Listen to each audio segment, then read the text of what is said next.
We work with Farm Medix in the last 2 years, and work with Farm Medix help us to choose the right treatment for the mastitis that we have, and on the short term, and help us to take the right decision, the strategy on the long term with that cows.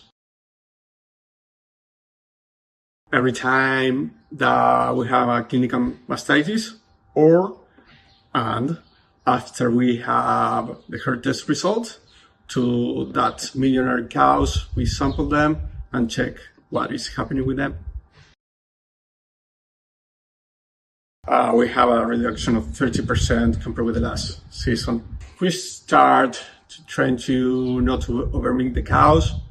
So we don't have cap removers here. So every time that we see the cow that is finishing, we just cap remove her, trying to not to splash manure under the cows, trying to minimize the water on the backing gate, little things that trying to reduce the somatic. Farm Medix support is really useful because help us to have a guide how to deal with our issues. To have someone that is having expertise about that topic and dealing with that every day and knowing better answer than us. As soon as we have any sample, we have straight away the answer. So it's really, and also advising how to deal with the bacteria after we have any issue.